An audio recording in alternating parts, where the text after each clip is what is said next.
Everybody, welcome back to another episode of This Week in Finance. This week, I am joined by my girlfriend, Madeline, and she's going to tag along in this video, ask some questions. I'm going to ask her some questions, and it's going to be a little bit more of a kind of interactive, more conversational style episode. Obviously, things this week in the market were absolutely crazy, up, down, left, right, twist, turns. We're not going to touch so much on that simply because these stories need to be a little bit more tailored to, no offense, an everyday style person, an everyday style investor. And we're not going to lean so much into the market fluctuations and the pain that we have been seeing. We've touched on that before, and I'm sure over the next couple of months, we're going to continue to touch on it. So if you're new to Financial Friends, hello, my name is Brendan. I'm going to be the host of This Week in Finance, a podcast by Financial Friends. And I'm joined by Madeline this week. This is normally not a normal occurrence. This is a kind of one-off thing, but let's go ahead and just get right into the episode.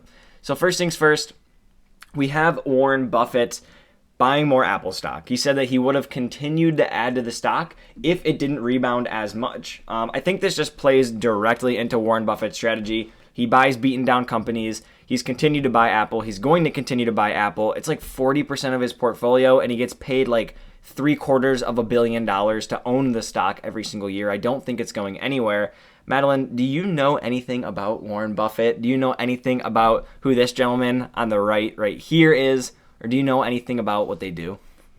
Well, reading the caption of the picture, I do, but no, just a face. Yeah. I don't know who he is. I do know Warren Buffett is very wealthy. Mm-hmm. I know that he's a big name in the investment community, but really I would only know that just based off of the things that I hear you talk about and from your videos. So do you think that it's weird that a gentleman who is, well, let's see right down here, 91 years old, and I think Charlie Munger, who is the gentleman on the right, do you think it's odd that they're buying a tech company like this, like Apple? Or do you just think that Apple is just so big and well-known? And yes, yeah. I do. I think he just sees the success of Apple. Obviously, you said he's done very well in the past, with Apple, so I think it's a business transaction for him. He might still use a flip phone. Who knows? But, I think he does have an iPhone, but I don't know too much about it. I think he said before he really likes management. Like, he just really enjoys Tim Cook, what he does.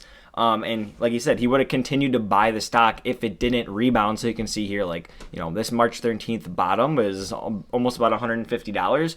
And since then it's rose back up and it's fell a little bit again. So I've been buying a little bit more Apple. But yes, definitely weird. Now, in terms of other news with Apple, not sticking so much to that story, Apple hired a Ford veteran. And so Apple is working on a car. I've came out and said, and I'm going to reference here on my Twitter, I said, what if anything could cause Apple to fail on Twitter? If you're not following me on Twitter, right behind my head, right here, go ahead. Right there. Go ahead, follow me on Twitter. You might as well. There's some good conversational things being brought up on Twitter all the time. However, I was talking with Andre on Twitter, and I mentioned that in my opinion, management is one of the big reasons Apple could fail if management gets too arrogant, too cocky. Again, I don't see that happening. Tim Cook has came out and said, look, we're not immune to the supply chain problems that are going on. A lot of people think that they are, think they're in their own little world, in their own bubble there in Cupertino, and I don't really think that they are. He clearly doesn't think that either. However, I also said I think a big risk could be the Apple car. I think that if they do this vehicle the wrong way, if it isn't Apple-esque, if it isn't perfect, it's just not going to be for them. I mean, it is a 180 from what they do. Yes, they do tech. Cars are not tech yet. Cars are not in one year and out the other like all of their iPhones. This is a literal vehicle with consumer safety in mind, right? Driver vehicle safety in mind. And just focusing only on tech, I think for them is going to be bad. I know they're partnering with some people and really working on this, but what do you think about this? What do you think about the car? I think people's pull to Apple really is like they know what they're going to get. People constantly get new iPhones because they know what they're getting with just slight tweaks. It's a very aesthetic thing. People just buy it because they like the aesthetic, not necessarily, performance or anything like that. Yeah. So I think going a little bit out of their realm is definitely going to shock some people. But I also think it'll really target their die-hard Apple people who are like, well, you know, why is it just, you know, Tesla or Ford, like the big three, trying to make these electric vehicles? Why not try out Apple? Why not give the tech company a chance? Big thing on YouTube and the internet. I mean, Yeah, just so whether or not it gets memed out or whether it like is an actual right, legitimate and product. it's gonna give them marketing. It's gonna give, you know. So I mean, so many companies go outside of what they're really known for and do really successful. So I think it's just a thing where time will tell. But I definitely do think it's not on brand for them in terms of just what they usually do with like the iPhones, AirPods, and the Macs and everything. Yeah. Like, it's just people go to Apple because they know, and yeah, you now know what you they get, don't really it works. know. Yeah. I think, And is this gonna take away from production of other products? That's something that I mentioned in my notes before the episode. Is I said unless they execute perfectly and it can generate cash flow. This business is so cash dominant. They have so much cash. They bring in so much cash. They're able to use that to fund R&D and to stay on top of things like supply chain issues. And so for them to veer off into an industry that for a very long period of time could suck the cash from the company. We're seeing that right now with Facebook trying to, or should I say Meta, trying to do the stuff with the Quest, with the metaverse. They're losing so much money and they're just using the other part of their business to continue to fund that. But then again, Google does the same thing. Google has the cloud service. I'm not sure if you've heard it, you're familiar with that. It loses money every year. And all they do is they just use search and YouTube and all these other things that generate money, and they pay for it. But with Apple, that's been the one thing, is so many aspects of their business are so successful all of the time. That's why they're the largest company in the world. They don't veer from what they do. They do what they do, and they do it well. And so if they don't do this well, I don't think it's gonna ever bring down the company in terms of like the whole ship just sinks. But it's definitely something I think that they should be weary of, not veering too far off track. I do think it's interesting too to come out with such a huge business venture like this during a time when, well, obviously this project is going to create a lot of jobs, and right now we know that there's a ton of jobs openings that just aren't getting filled. People aren't working. People don't want to work. They're taking, you know.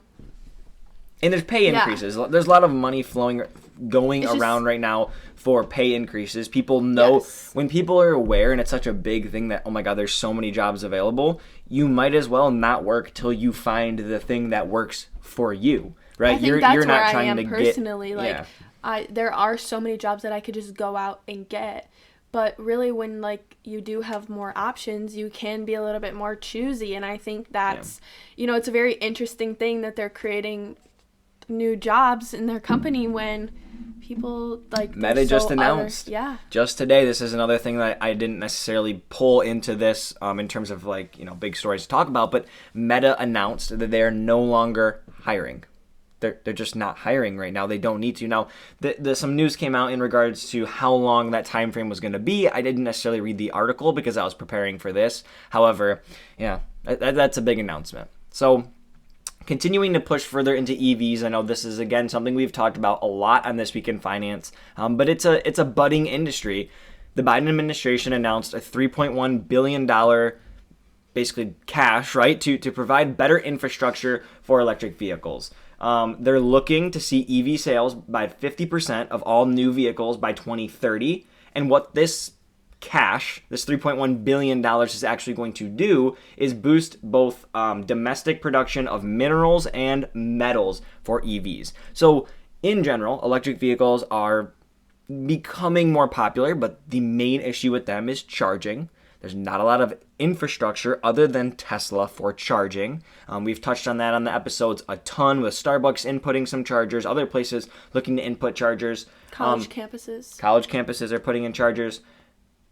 But what we have right now with inflation, with the supply chain, is a lack of the ability to get the metals and the minerals to produce both the batteries and the bodies for these cars and the internal parts. Obviously, it's not the same as building, you know, a big engine. You need different materials for it, and so we don't have the production capabilities within the United States to do that. And so this is testing our ability to build scale for electric vehicles.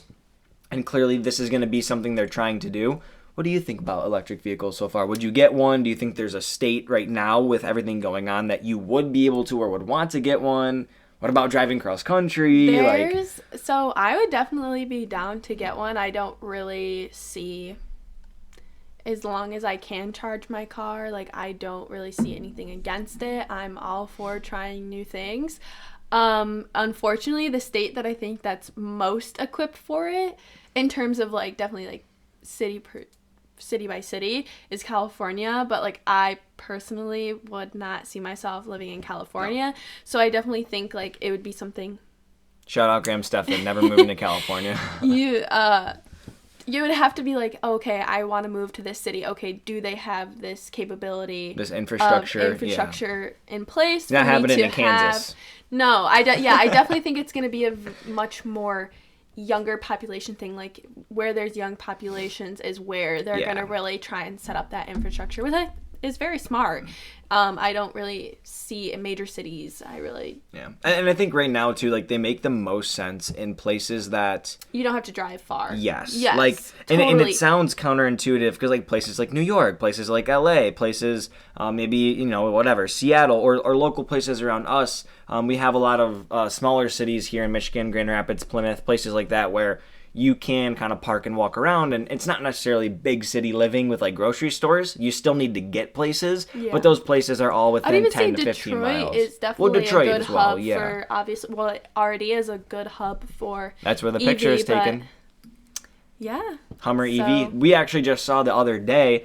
We were walking by. You said it looked like a shark. I don't like the looks. I think it looks cooler than a normal Hummer. You definitely have to be. You definitely have to like the idea of EV over aesthetics right now. Let's take a look at it real quick. But I think here's the Hummer EV. Trade-off. It almost looks like a Bronco. Like it wants to be a Bronco. It reminds me of the shark from that Nemo. one. That picture makes it okay. Well, like this doesn't help either. like a colorful thing, but I think it looks cool. I think it wants to be a Bronco too much. Whether that was intentional or not, I don't know. However, I think it's cool.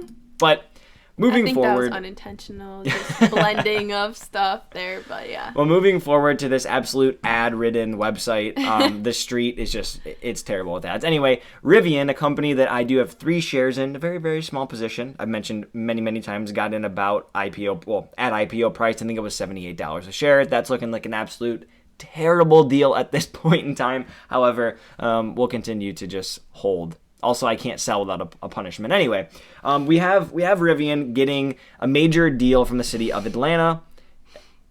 Rivian has to basically guarantee that they're going to be able to produce and create a certain amount of jobs, I think, and investment and such with this deal. But they're going to get some money from the government, I think, in Georgia, Atlanta.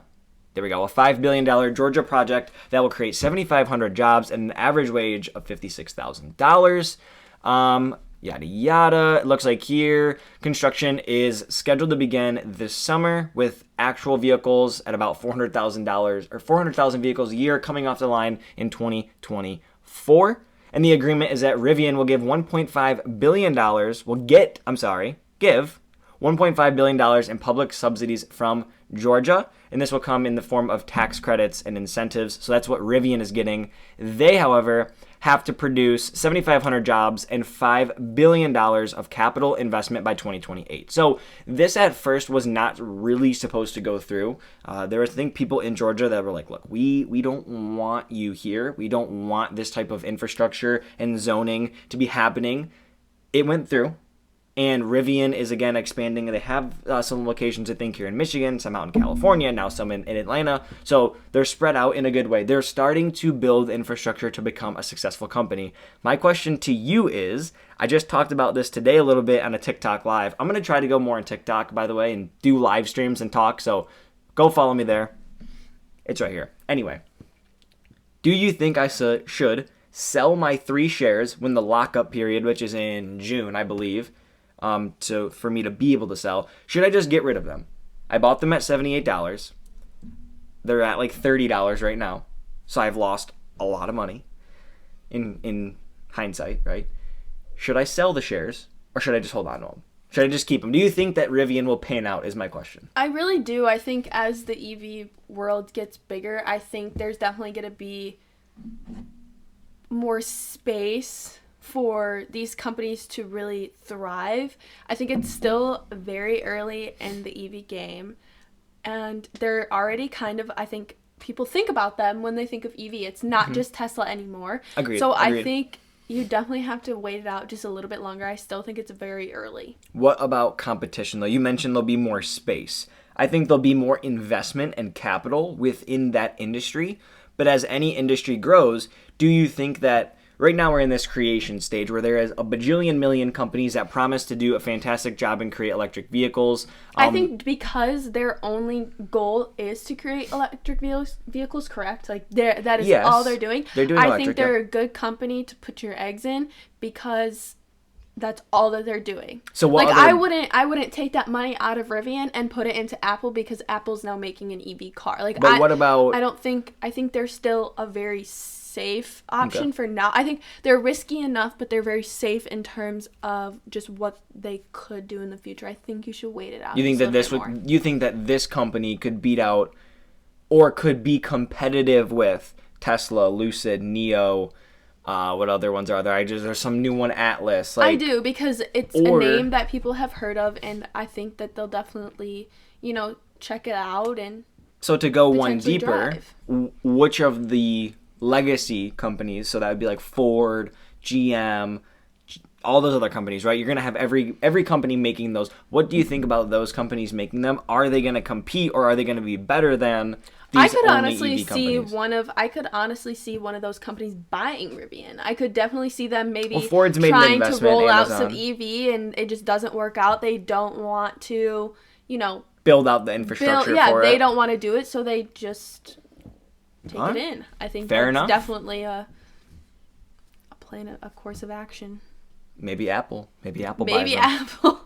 All right. So buy now, pay later will soon affect your credit score in Every the UK. shopping addict's favorite new addition. So essentially what this product is, this buy now, pay later, I've touched on it one time in an episode a while ago. Square, or Block as they're now known as, has a buy now, pay later company under their umbrella. And it was performing pretty well. I think the number was like 98% of people paid back the loans. On almost every website too, so it has a lot of reach. The pay in 4 is what it's called. There's obviously other more extended versions, and the ones that will be impacted by this, it reads here, will be any loan that's given for 12 to 18 months. Now, my question is, with this product being the same as a credit card but not necessarily accruing interest, do you think that it should affect your credit score, and is that a positive or a negative development in just your personal opinion? I don't think it should affect your credit score because I think of it more of just like a payment plan. I don't really think of it as like a loan per se. Okay. I don't think it's a very smart option on the buyer's part. I think it's kind of like, what kind of financial situation are you in that you only want to pay it now? Like, especially when refunds exist, I just don't personally, but you had a second part of your question. I'm of the mindset, I'll share my opinion a little bit. Okay. I think that this is good. I think this is a positive development. That was my second part. Okay, yeah. I think it's positive. I think it should affect your credit score because you are borrowing money. You are obligated to pay back that money, but there's nothing tying you to it. They're not going to withdraw. But that's just like every other thing that you buy on a credit card. But they're not going to withdraw funds from your account. Yeah, and credit cards affect your credit score. So that's why I believe that this is a good thing. I think it should affect your credit score, but I think it's a positive development because at least people understand now the impact that something like this has. Because I'm not sure how the laws or the rules or the regulations are written, but if I was a buy now, pay later company and someone didn't pay later, then I'm coming for that money in some way. A lot of times, they'll assume the debt uncollectible and then they'll give it to a debt collection agency. So they do make money. The debt collection agency will pay the company who didn't get paid initially some funds, not the full amount, but some, and then they hope to make a profit when the person eventually does pay the debt collector. Now, at least that people know that they can be put in this situation, and as your credit score ticks down because you have outstanding buy now, pay later loans, which is really what they are, because there's no assumption that that pay later piece will actually occur. But paying them off will also increase your credit score? It can help your credit score. Okay, then by taking these out. And I think they do mention in here. I think as long as it's not a negative impact. No. But I do think it's good, though. It does give the buyer some responsibility in the fact that they do need to pay it. Because I feel like it could be a little bit more like, not irresponsible people, but people who just aren't necessarily like actively thinking about, hitting that buy now, pay later button. Yes. You should never hit the... It just makes them think a second time, like, oh, is this something that I really want to take on? Like, you really think about taking on student loans. Yes. Like, mortgages. So I think it's just, it's a smaller scale version of that. And I think it could be a really good way, too, to teach kids about You should not be taking a buy now, pay later. You should not click that button if you don't have the money for it. And so that's where this weird dichotomy comes into play. But people still do it with a credit card anyway and buy the whole thing. Agreed. So. However, I think that at least now there is some upside to making this decision, because initially for the company. You have your buy button, which instantly buys the thing. You don't have any debt, you get the product. You use a credit card, okay? You do have debt now. However, you can simply pay in full by the end of the month that credit card balance. You now get rewards. There is an incentive to have the risk of accruing interest. Obviously, you as the consumer or the buyer know you're not going to pay that. But with buy now, pay later, an option I believe that you should never use unless you have all of the funds available, there's no positive incentive to using that feature. You might as well, if you had the funds, have just bought it up front. The buy now, pay later option, the pay later aspect in a credit card doesn't give you any rewards. However, at least now in this instance, there will be the positive development within the credit reporting aspect, which can help boost your credit score. And you don't have to have a credit card, which is a product or a service that places offer that could put you in a bad financial position. At least with this, it's kind of like a one-off loan that you're taking multiple times at multiple different places, and you're not going to be accruing that interest like you would be with a credit card. So, okay, that's kind of why I believe it's positive. Now, other developments that I think is positive in my opinion is Elon Musk. I think that Elon Musk getting Twitter, I think this sort of shift in the way that we're moving with the whole free speech thing, I think it's good. I think it's a beneficial long run. I think the interests of this gentleman in particular are of hot debate. However, I believe in my heart of hearts that his heart of hearts is telling him to do this out of the good, right? The goodness for humanity. That's kind of been his theme with all of his businesses. Now, in terms of the news, he has another $7 billion guaranteed to him from these places right here. These people have put their own cash into the pool, and essentially what this is doing is allowing Elon Musk to not have to take out as much debt against his Tesla stock, which was a very, very, very hot topic for a while, was the one I was going to cover before this. The reason that's a hot topic is to have rich friends. Well, agreed. But the thing that was going to be the problem with Elon Musk is he was going to be the most in-debt billionaire ever. He was going to have like 21 some billion dollars in debt, which is over half of his, I'm sorry, not over half of his net worth, but roughly half the purchase of Twitter was going to be debt financed. And that doesn't look great for him because now has a lot of debt, but it also doesn't look good for him because if Tesla stock goes down, he has to come up with that cash. Now, he's not going to have as big of a risk. You have the Lawrence Ellison Trust coming in here with $1 billion. You have Fidelity. You have, what are the other big names? Sequoia Capital. There's some big names. Binance came in with $500 million. That is here. Binance kind of taking a shot at this whole decentralization, maybe hoping to get their foot in the door to create some form of decentralized town square, as if, what Musk was saying initially. And then you also have the news that he's going to become the Twitter CEO for at least a short period of time once the deal does close. Thoughts? I think I really don't know. I personally am not on Twitter. I haven't been for a few Should be on years Twitter. now. I just, I think this is one you just kind of have to watch pan out. I definitely think it's more of a social thing more than it really has to do with anything else. Like, So you believe he's doing it for the clout a little bit? A little bit. I think this is like a personal. For the rah-rah. He's just kind of off doing like a personal little adventure now. Like, he's just on side quests. Like, Hey, I mean, he he did has the the money big to do thing. it. He did the big thing.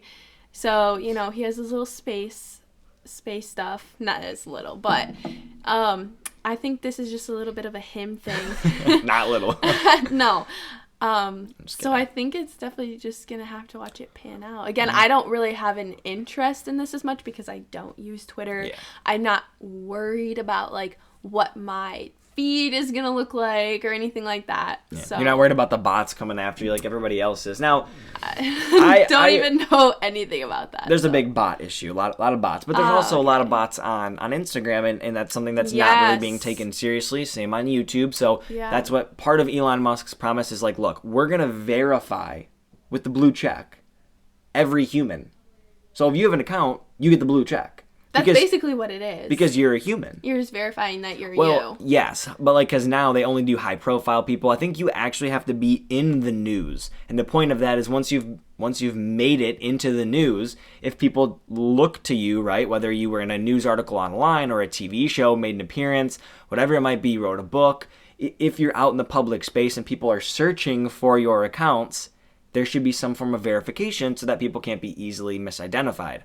Well, same thing now. If you know, the unfortunate reality is there's a lot of people right now on Instagram who their account is getting hacked and it's being turned into like an OnlyFans scam where these girls' accounts or guys' accounts are being taken, all their pictures removed, and then their whole bio turns into this very clearly and easily identifiable OnlyFans style scam.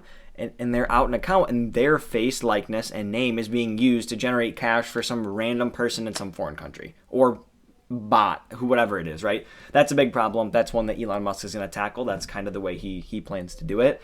I think this is good.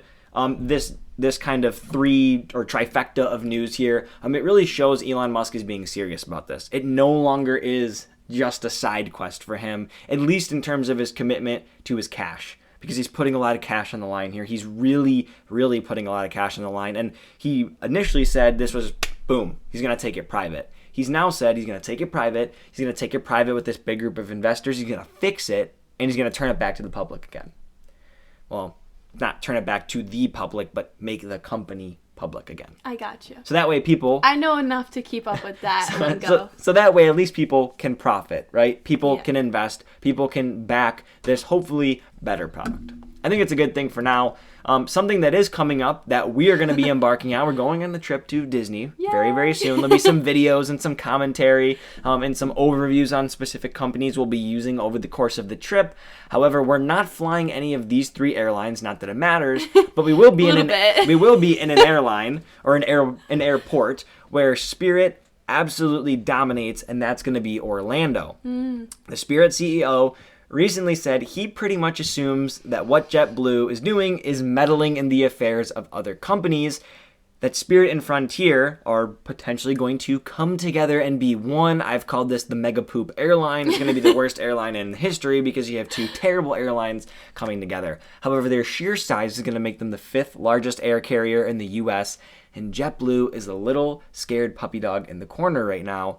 So they decide to offer $3.6 billion to buy Spirit instead, stating that this NEA deal that they have with the Northeast Alliance to basically compete with the big dogs, United and Delta, that this would help them do that. So he's basically saying, look, we're not trying to meddle in your affairs. We just want to be more competitive. And Spirit's like, well, no crap. We know that when we join with Frontier, we're going to be a better airline than you.